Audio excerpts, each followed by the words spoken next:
Hello and welcome to the dashboard simulation for Caterpillar vehicles created by North Carolina State University's digital dashboard team as a part of CSC 591 UX with Dr. Ben Watson. Let's go ahead and begin our simulation. So, as you can see, what we did is we decided to take sort of a mock-up of one of the consoles that we saw while we were on site at Caterpillar. And we created some joysticks that'll come in handy as we move forward. So let's go ahead and enter into our simulation. So the first thing that we do is we do warn our user that yes, in fact, being in the simulation is going to disable all of the actual physical equipment. You're not going to be able to go and, say, lift the bucket, move, but that's for good reason. It's because you're in a simulation mode, you don't want to actually do anything. So we'll go ahead and hit yes on that as a confirmation. That's what we want to do.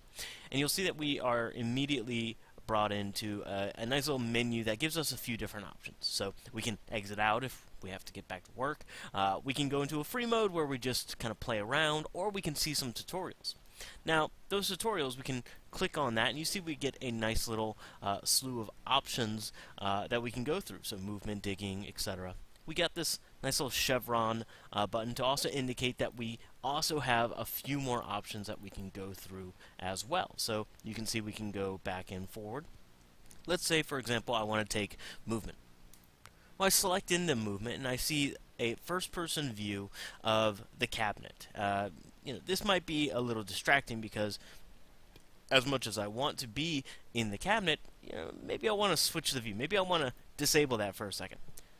Maybe I don't even want to look like I'm in the view. I want to take sort of that over-the-shoulder third-person view. And so that just allows us to kind of see things. And as you've noticed through each one of these views, I do have a nice little section here indicating to me what I need to be doing. So in this case, push the left joystick forward. Nice little quote-in-quote animated icon just indicating which joystick we're talking about and in what direction as well. If I don't want to see any of that, I can always toggle out that text.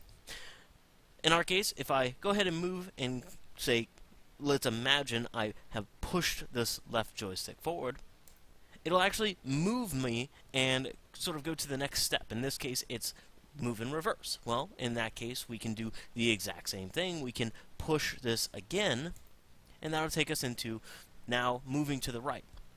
Now, these things don't allow us to sort of drag and drop, but if we use our imagination, we can assume that if I said, for example, clicked on it, I moved to the right, and if I use that left joystick again, I could move to the left.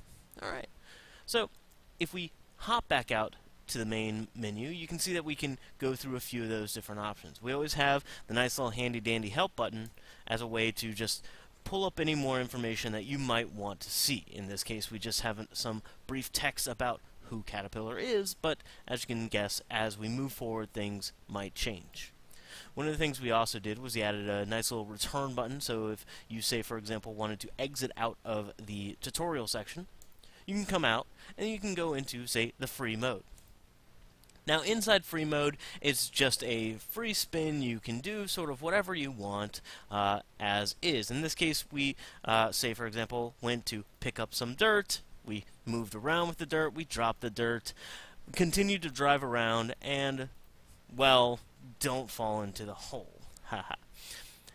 Final thing that we did, that we just decided to work on, is a nice little Easter egg as well, because, you're sitting in these machines for quite some time, and, you might get a little bored during your break, so if you happen to know someone who is in development, they might tell you to press this middle button. Because that's going to take you into a nice little game of tank mode. Tank mode allows you to just kind of, kill some time and maybe move your joystick around, push that nice little yellow button that's just waiting to get pushed. And what do you know? You can still get a nice little fun game going on there. So, with that, I'll go ahead and exit out of my simulation. I get a nice little, are you sure you want to exit out of the simulation? That way, now that you are confirming once again that you're exiting out, all of the features of the actual vehicle will be re-enabled. So we'll go ahead and say yes. And what do you know? We happen to be now back in work mode.